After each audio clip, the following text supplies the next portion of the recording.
한 주간 뉴스의 핵심만 쏙 뽑아 전해드리는 뉴스 쏙쏙. 오늘도 CBS 장규석 기자 그리고 오랜만에 CBS 박초롱 기자 나왔습니다. 안녕하세요. 안녕하세요. 오늘 장규석 기자는 이번 주 가장 핫한 주제를 갖고 오셨어요. 정말 말도 많고 정말, 탈도 많았던 세계 스카우트 잼버리 대회 공식적으로 이제 종료를 했죠. 네, 아니 뭐 이렇게 자꾸 짜증나는 이슈들이. 아니 저 오늘 출근하면서도 봤어요, 지하철역에서. 지금 막 온 동네 다 깔렸죠. 네네. 네. 자, 일단 뭐 잼버리 얘기를 하려면 잼버리가 뭔지 얘기부터 해야 되잖아요. 네. 잼버리가 도대체 뭐냐? 일단 보이스카우트, 걸스카우트는 알고 계실 그쵸. 거고요. 네. 혹시 걸스카우트 해보신 적 있어요? 네, 해봤어요. 오, 네. 진짜? 둘 다? 네. 야, 집이 좀 사는 집인가 아니 봐. 근데 네. 이게 그 장규석 기자 시대랑 또 조금씩 달라져가지고 네, 저희 때는 그렇게 막 엄청 부유한 집이 하고 이런 건 아니었어요. 그러니까 우리는, 걸스카우트, 아람단 뭐 이런 것 중에 하나 골라서 해양소년단 하는. 뭐 네, 이런 거. 그렇죠. 물론 비용이 들어가긴 했지만 어. 그게 엄청 큰 부담은 아니었던 우리 것 같아요. 네. 이거 갑자기 또 얘기하는 거예요. 그런데 저는 좀 약간 동경하는 쪽이었어요. 그쵸. 이 보이스카우트 이 머플러 있잖아요. 네, 스카프 네. 있잖아요. 그쵸. 파란색, 노란색 맞아요. 이렇게 돼 있는. 배지도 엄청 예쁘게 배지에다가 많잖아요. 단복에다가. 야, 나도 저거 한번 해보고 싶은데 이런 생각이 있었는데 우리 때 제일 그 동경하던 게 이제 보이스카우트하고 그 다음에 저기 어린이 야구단. 그 프로야구단에 그 어린이 야구단 하는 거 있잖아요. 저희는 대구니까 이제 삼성 라이온즈 야구단. 네. 거기 또 유니폼이 있거든요. 그렇구나. 그래서, 그 야구 잠바. 네네. 그런 거 좀 많이 부러웠어요. 네. 단복 입는 거 좀 네. 부럽죠. 네. 근데 이게 윤석열 대통령이 옛날에 보이스카우트. 그래요? 했다. 그래서 이번에 그 명예 뭐 총재인가 그걸로 이제 옛날에 좀 했잖아요. 살았다 이거지. 네. 네. 그런 건데 아무튼 그래서 이제 윤 대통령이 잼버리에 좀 엄청난 관심을 보이기도 했죠. 네.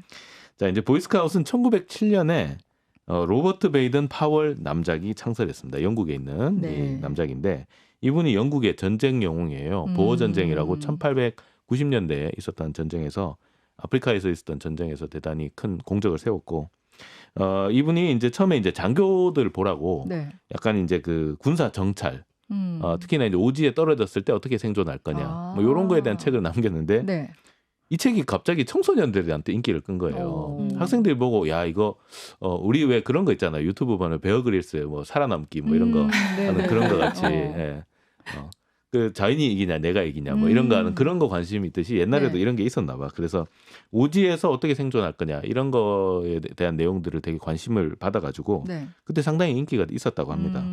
그래서 야 그러면 청소년들을 아예 자연으로 이제 데리고 가서 이제 극기심도 키워주고 리더십도 키워주자. 그런 운동을 하자 해서 스카우트 운동이라는 걸 합니다. 그래서 이제 보이스카우트가 창설이 되고 이 보이스카우트는 사실 영국에 시작됐지만 미국에서 엄청난 인기를 끌었어요. 그래서 이제 미국을 건너가면서 이제 보이스카우트이 대중적으로 확대가 되고 그 다음에 이 기세를 몰아서 1912년에 걸스카우트까지 창설이 됩니다. 우리도 하자 이렇게 돼가지고 그래서 이제 소녀 이 청소년들의 이제 대표적인 조직이다 이렇게 이제 됐는데. 지금도 이제 미국 같은 데 가보면 그 어떤 특정한 시기가 되면 애들이 그 나와가지고 지하철역 앞에서도 그렇고 그다음 슈퍼 앞에서도 뭘 팔아요. 쿠키. 스카우트 쿠키라고 해가지고 쿠키를 팔아서 이 얘네들 이걸 왜 파냐 했더니 이 잼버리 대회에 참가하려고. 돈을 이제 일종의 이제 그 펀드레이징 하는 거죠. 기금을 이렇게 마련해서 이제 우리가 좀 스카우트 여기 이제 잼버리 대회 참가하고 싶은데 좀 이제 펀드 좀 기부해 주세요. 뭐 이런 거예요. 그러니까 과자 가져가시고 좀 그런 걸 하는 그건 정말 이제 되게 자연스럽게 할 정도로 되게 많이 광범하게 펼쳐져 있습니다. 되게 인기를 끌고 있고요. 우리나라에도 1922년에 중앙고보 그다음 배제학교 학생 8명이 조선 소년군이라는 걸로 해서 그다음에 이제 조선 소년 척후대라고 해서 이제 보이스카우트가 시작이 됩니다. 되게 빨리 시작했네요. 상당히 오래됐어요. 그러네요. 그래서 이제 그렇게 돼서 이제 잼버리는 그래서 1920년에 런던 올림피아 센터에서 첫 대회가 열렸습니다. 이게 이제 잼버리인데 잼버리가 뭐냐? 이게 인디언들이 되게 이렇게 즐겁다, 기쁘다 할 때 쓰는 즐겁게 즐기는 축제. 이걸 이 인디언들이 쓰는 말을 가져와서 잼버리라고 얘기를 했다고 합니다. 그래서 이제 첫 잼버리 대회는 8천여 명 정도 모여서 야영도 하고 이제 단체 행사들을 하고 이렇게 했는데 이제 여러 나라에 이제 보이스카우트, 걸스카우트이 생겼을 거 아니에요. 네. 우리나라에도 22년에 생겼으니까. 이 각국에서 청소년들이 막 모여서 이제 모이다 보니까 이제 야영, 뭐 이게 생존 이런 것보다는 이제 네. 친구들이 다 같이 모여서 이제 자연에서 이제 서로 사귀고 네. 친교하고 이런 것들에 조금 더 이제 포커스가 맞춰지게 됩니다. 네, 네. 그래서 이제 좀 이렇게 우위를 다지는 이런 대회가 되고, 근데 이게 거의 이제 잼버리 대회가 국가 단위가 있고, 그러니까 한국 잼버리 대회가 있고, 그다음 지역 단위로 아태 잼버리 대회가 있고, 그다음에 이제 전 세계 잼버리 대회가 있어요. 그래서 이제 이 그 크기별로 이제 잼버리 대회가 나눠서 열리는데, 이번에 새만금에서 열린 거는 이제 전 세계 스카우트 대원들이 한 자리에 다 모이는 세계 스카우트 대회입니다. 네. 4년마다 한 번씩 올림픽 같이 열리고요. 우리나라는 1991년 8월에 강원도 고성에서 유치를 맨 처음 제가 했었습니다. 이게 기억이 나더라고요. 어렸을 때 그 TV로도 많이 나왔었고 길 가다 보면은 이렇게 현수막 같은 거 걸려 있고 그랬던 기억이 나더라고요. 예. 참가는 안 하시고? 그때는 참가할 나이는 아니었어요. 참가할 나이는 아니었어요. 참가할 나이는 아니었어요. 네. 그렇군요. 네. 131개국에서 2만 5천 명이 그때 왔었습니다. 근데 이제 이번에 새만금 잼버리는 32년 만에 열린 건데 참가 규모가 더 늘어서 156개국 3만 7천여 명이 참가를 하게 됐어요. 그러니까 이게 이때만 해도 이렇게 개최한다고 했을 때만 해도 32년 만에 두 번째 개최고, 그리고 이렇게 두 번 개최한 나라가 전 세계 몇 개 없다고 했었어요. 한 10개 몇 개밖에 안 네네. 된다고 해서 굉장히 영광스럽다. 이렇게 그렇죠. 축제에 대한 기대가 되게 컸는데 이 기대가 하루 이틀 지나면서 갑자기 막 너무 부실하다 이런 지적이 막 쏟아지는 일단 거예요. 너무 더웠어. 네. 날씨 탓도 네. 사실 있긴 원래 하지만 이게 전북에 보면 그 무주라고 네. 우리가 무진장 할 때 무주 스키장 있는 데 네, 있잖아요. 거기에 아태 지역대회가 한번 열린 적이 있어요. 거기가 무주는 되게 시원하거든요. 네, 네. 그래서 왜 무주에서 하지 왜 새만금에서 했을까? 일단 이 얘기는 좀 뒤에 할 건데 아무튼 맨 첫 문제가 발생된 거는 이제 폭염이었습니다.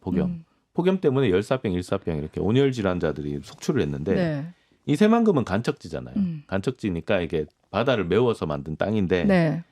여기 엄청나게 넓은 땅에 나무 그늘이 하나도 없고, 그다음에 햇볕을 피할 수 있도록 넝쿨 터널을 만들어놨는데 이 넝쿨도 제대로 못 자라. 그래서 넝쿨이 자라다가 요까지 자라고 위에는 없어갖고 위에는 또 이게 뭐 이렇게 포를 이렇게 덮어가지고 네. 이렇게 만들었었어요. 더위 피할 곳도 없고, 그다음에 의료 병상이 50개가 있었는데 이 50개밖에 안 돼가지고 지금 그 온열 질환자들을 제대로 처리를 못 해줬습니다. 처음에. 근데 2015년에 일본 네. 야마구치 현에서 그 세계 대회가 열렸는데 이때도 간척지에서 했거든요. 이때도 이 폭염 때문에 온열 질환, 이게 잼버리 대회는 8월에 열려요. 항상. 네. 그게 방학 때 열려야 돼서 그렇다고. 8월에 처음 시작을 해서 그런지 8월마다 열립니다. 그게 이제 전통인데, 그리고 이제 남반구에서 하면 또 그 1월 달이에요.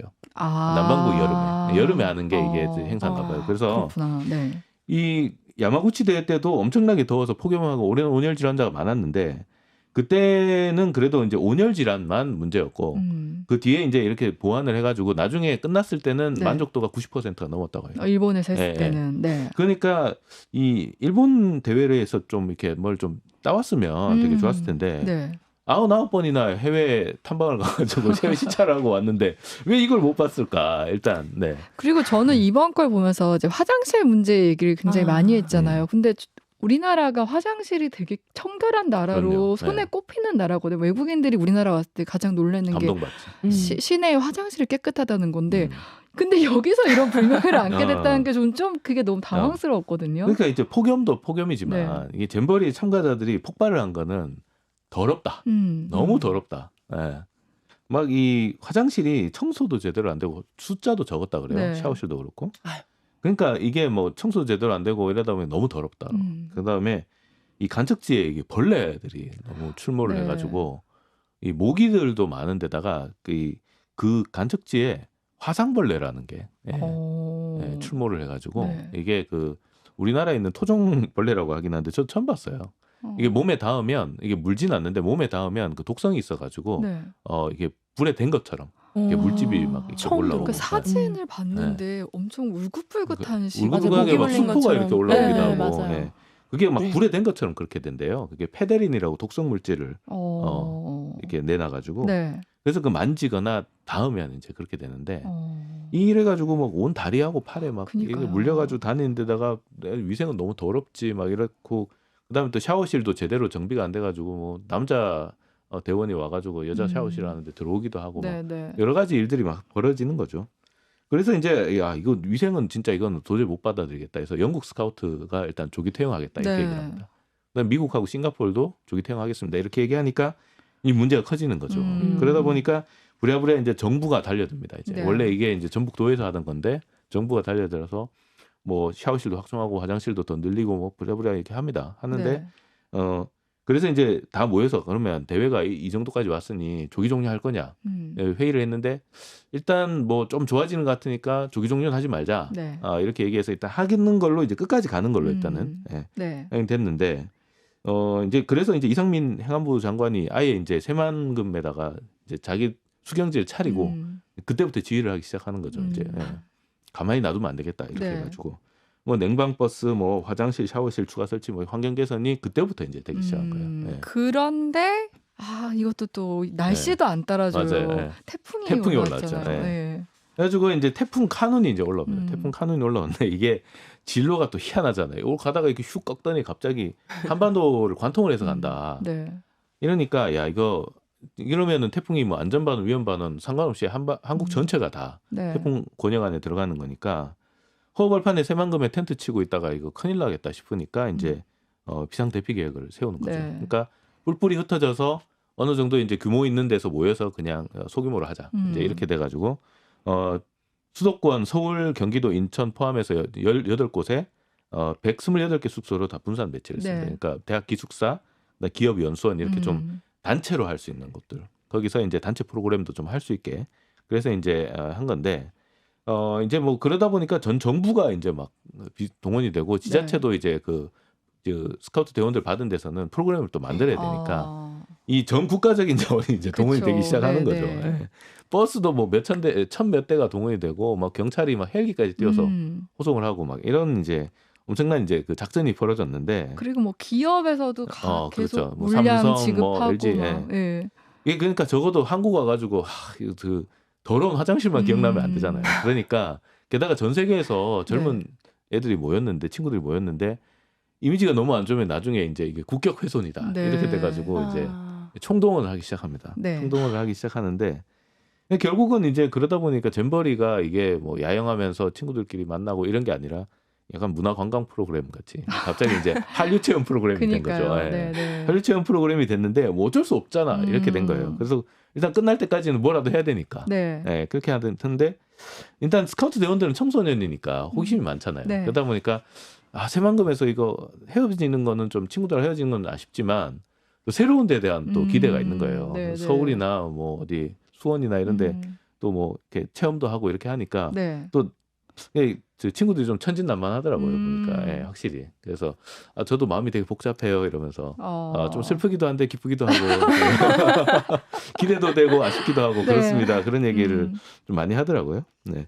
그래서 이제 좀 뭐 프로그램들 좀 즐기는가 했더니 또 태풍이 와가지고 또 태풍 다음 날에는 태풍 오는 그날에는 또 야외 행사 다 취소되고 여러 가지 좀 어려움이 있었습니다. 근데 이제 뭐 K-팝 공연으로 이제 대미를 장식하고 우프네요. 그렇죠. 그래서 그걸 보고 이제 끝이 좋으면 일단 다 좋다 이런 게 있으니까 이제 끝을 이제 화려하게 이제 끝을 내겠다 해가지고 또 문제가 됐던 게 그러면은 태풍 오는데 이 무대 설치한 사람들 어떡하냐. 노동자들. 이제 그런 문제들도 좀 있긴 있었죠. 그래서 결국 이제 이게 스카우트 역사상 가장 희한한 대회가 됐죠. 좀 이상한. 그래서 이제 혹자들은 K-팝 없었으면 어쩔 뻔했냐 이런 얘기도 하고. 그런데 이제 뭐 진짜 논란이 많았어요. 뭐 하나부터 열까지 입 아플 정도로 너무 많았는데 다 짚어보기는 어렵고. 장 기자가 느끼기에 가장 큰 문제는 뭐예요? 일단 원인을 짚어야죠. 원인은 왜 이렇게 됐냐. 그래야 다음에 실수를 안 하잖아요. 그쵸. 그러니까 일단 제일 먼저 원인을 파악하고 그럼 책임자가 누구냐. 이걸 일단 가려야 되는데 일단 중요한 이 원인을 좀 보자면 일단 지자체가 좀 과욕을 벌였어요. 전북도요. 그러니까 강원도 고성대회는 전 국가적인 그 행사였어요. 그러니까 국가가 유치를 해가지고 국가가 이렇게 하는 거였는데 이 새만금 대회는 전북도가 일단 유치를 합니다. 처음에 유치는. 유치를 주도를 했어요. 아태 대회도 했고 이러니까 이제 경험도 있고 그래서 이제 지자체가 유치하고 그다음에 정부가 옆에서 이제 지원하는 이런 형태가 됐었는데 전북도가 이거를 왜 새만금에다 했을까? 무주에다가 안 하고. 무주 같은 경우는 산이니까 시원하고, 시원하죠. 네. 네. 그다음에 야영이라는 취재도 맞고. 그렇죠. 근데 좀 장소가 협소한 부분은 좀 있었을 것 같아요. 한 4만 명 가까이 모이는 행사를 하기엔 좀 장소가 좀 부족하고, 실제로 이제 새만금이 되게 땅이 넓다 보니까 이 땅이 넓어서 유치하는데 그 유치를 할 때 설득하는 그 포인트 중에 하나였다고 네. 하긴 해요. 네. 근데 중요한 거는 이 새만금이 간척이 그 계속 진행 중인데 네. 생각보다 간척이 진행이 잘 안 됐나 봐요. 네, 네. 간척 진척도가 낮으니까 잼버리 대회를 유치를 해서 야 잼버리 하는데 빨리 간척해야 될 거 아니냐. 이렇게 해서 간척에 대한 사업을 좀 높이려고 한 측면이 좀 있다고 그래요. 본래 목적은 네. 잼버리 개최보다는 간척지 그렇죠. 속도를 내기 위해서. 사실 잼버리 네. 대회를 잘 하려고 그랬으면 기존에 있는 간척지를 활용하면 되거든요. 근데 간척이 안 된 데를 네. 그렇구나. 그 장소로 일단 확정을 한 거예요. 그러고 나서 잼버리 대회 유치했고 이거 빨리 간척해야 된다. 해가지고 어떻게 했냐면 농어촌 공사에서 갖고 있던 기금을 갖고 옵니다. 그러니까 농지로 만드는 거죠. 네, 네, 네. 농어촌 공사는 농지 만들 때 이제 지원해 주는 거니까 그 돈을 끌어와 가지고 간척을 하는데 농지로 간척을 하다 보니까 네. 이게 배수에 대한 개념이 별로 없었던 거예요. 농지는 어차피 벼농사 이런 거 할 때는 물을 일단 좀 가둬놓고 그렇죠. 네, 그렇게 네. 하고 이 배수나 관계 개념이 완전히 다르죠. 네. 사람이 사는 곳은 사실 물이 잘 빠져야 되지만 그럼요. 네. 네. 이런 거니까 사실 농지로 간척을 하다 보니까 물이 또 잘 안 빠지는 구조로 일단 돼 있는 거예요. 네, 네. 그 다음에 너무 급하게 간척을 해가지고 소금기가 다 안 빠졌습니다. 그러니까 나무를 심을 수가 없어요. 그래서 아까 네. 덩굴이 안 컸다는 거잖아요. 나무는 일단 자랄 수가 없는 환경이고 네. 그나마 좀 덩굴 같은 거 네. 이렇게 좀 염분이 있어 잘 자랄 만한 것도 심었는데 그것도 제대로 안 큰 거죠. 그다음 배수도 제대로 안 되고 네. 이러니까 그늘도 없고 물도 막 이렇게 저기 진창이 되는 그런 장소에다가 이제 텐트를 쳐야 되는 네, 네. 예, 그런 상황이 펼쳐지는 거죠. 그러다 보니까 이제 뭐 그늘이 없으니까 폭염은 그냥 그대로 견뎌야 되고 또 시설도 간척이 늦게 되다 보니까 도로 까는 것, 그다음에 상하수도 까는 것도 늦어지고 그러다 보니까 급히 하다 보니까 야영지가 제대로 이렇게 준비가 제대로 안 된 거예요. 네. 근데 이제 원래는 이제 프레잼버리라고 해서 한 1년 전에 이제 이게 좀 제대로 됐나 점검하는 또 그게 그 잼버리 야영하는 행사가 있나 봐요. 네. 근데 그걸 취소를 했습니다. 코로나 때문에 취소를 했다고 하는데 지금 와서 보니까 이게 진짜 코로나 때문에 취소된 거 맞냐? 이렇게 보는 거죠. 시설이 안 돼서 맞아요. 한 거 네. 아니냐. 이런 의문들이 지금 제기가 되고 있고요. 그때라도 좀 네. 제대로 점검했으면 어땠을까. 그렇죠. 네. 그다음에 이제 총 사업비가 맨 처음에 유치할 때는 한 500억 정도 듭니다. 이렇게 했는데 네. 결국엔 다 해놓고 보니까 1,000억 원이 넘었어요. 네, 결국 2배가 됐고 네. 매립이 늦게 끝나니까 기반 시설 공사도 제대로 안 됐고 그 와중에 홍보관은 또 21억 원이나 들여가지고 조성을 했어요. 그러니까 뭐 이번에 또 근데 또 이제 비상 대피를 시키면서 대학 기숙사, 뭐 연수원 이런 걸 썼으니까 그거 빌리는 비용. 네. 그 다음에 또 지자체에서 프로그램 또 돌리는 비용. 이런 것들이 이제 추가로 더 들어가고 마지막으로 이제 상암동 경기장에서 이제 케이팝 공연도 했는데 네. 이거에 들어간 비용들은 나중에 또 정산을 또 다 해야 되는 거예요. 그러니까 상당히 지금 세금이 많이 들어가는 네. 그런 행사가 된 거죠. 네. 그래서 이제 이거 또 이제 책임 공방이 또 나오잖아요. 네, 그러다 네. 보니까 뭐 이게 또 전 정권에서 문재인 정부 때 뭐 또 유치하고 뭐 민주당 소속 네. 도지사가 유치한 거니까 이게 또 문제가 있는 거 아니냐. 전 정권 탓이다. 또 또 이런 이게 뭐 얘기하고. 6년 전에 결정됐는데 네. 지금까지 뭐 했냐 이런 얘기 나오고. 네. 네. 근데 사실 정권으로 따지면 이 박근혜 정권까지 가는 거예요. 사실은. 그렇죠. 네. 그러니까 사실 이거는 뭐 전 정권 탓으로 그냥 돌리기도 그렇고 그렇다면 윤 대통령도 보이스카우트 출신인데 야영지도 직접 둘러봤다고 하는데 그 저기 시작하기 전에 네. 문제점이 눈에 왜 안 들어왔을까? 이런 것도 생각을 해봐야 되고요. 네, 네. 실제로 정부가 점검단을 몇 차례나 내려보냈습니다. 근데 왜 몰랐죠? 그러니까 뭐 어떻게 됐는지는 봐야겠지만 네. 잘 되고 있다 하니까 잘 되고 있는 줄 알았겠죠. 그리고 국정감사 국회에서도 이런 문제가 제기됐는데 여성가족부 장관이 잘 되고 있다. 그러니까요. 걱정하지 마라. 이렇게 얘기를 하면서 이제 좀 잘 되고 있다고 하니까 그런가 보다 하고 지자체에다 맡겨놨는데 이게 또 문제가 터지고 네. 이런 거니까 사실 뭐 이게 현 정권이냐 전 정권이냐 뭐 야당 문제 여당 문제 이게 문제는 아닌 것 같고요. 일단 뭐 대회는 일단 어찌어찌 끝이 났고 그래도 일단 뭐 최대한 정부가 전 자원을 동원해서 일단 끝을 냈는데 정말 유치부터 종료까지 이게 돈도 많이 들어갔고 그 다음에 너무 또 이미지나 이런 부분에도 네. 타격을 입었고 그다음에 이게 그동안에 이제 진행하는 과정에서도 좀 약간 불미스러운 부분이나 좀 이상한 부분들이 있었으니까 처음부터 끝까지 진짜 철저히 점검을 해서 네. 이게 도대체 원인은 뭐고 왜 이렇게 진행됐는지 좀 따져봐야 될 것 같아요. 그래서 백서 같은 걸 좀 만들어서 네. 이걸 좀 남겨야 되지 않을까 네, 그런 생각이 들었습니다. 그러니까 너무 큰 값을 치르고 큰 네. 교훈을 얻었다. 아니 이게 네. 또 청소년 행사라서 사실 이게 뭐 그렇게 뭐 주목을 많이 받을 행사는 아닌데 네. 네, 이번에 진짜 좀 너무 좀 과했죠. 우리 박초롱 기자는 혹시 뭐 이번에 세계 잼버리 보면서 뭐 어떤 점이 좀 문제라고 생각했어요? 제가 사실은 제가 외교부를 출입을 했었잖아요. 그러니까 영국이랑 미국 대사관에 이제 한국인 뭐 직원분들 중에서 아는 분들이 좀 있었는데 네. 딱 그 문제가 된 그 초반부에 막 대사관에서 모여서 막 회의를 하더라고요. 얘네를 본국으로 돌려보내야 되느냐, 뭐 어떻게 해야 되느냐. 되게 심각한 상황이었는데 그때까지도 사실 우리 정부는 그렇게 위기의식이 없었던 네. 것 같아요. 그래서 이게 사실은 방금도 말씀하셨지만 청소년 대회고 뭐 큰 행사지만 사실 주목도가 그렇게 그럼요. 높을 네. 만한 행사는 아니었는데 그랬어요. 원래대로라면. 네. 그러나 뭐든지 제대로 준비해서 완벽한 마무리를 보지 못하면 결국에는 이런 사소한 것에서 삐끗해서 우리나라 국격에 영향을 미친다. 이거를 좀 그러니까요. 교훈으로 좀 생각을 하셨으면 좋겠습니다. 네.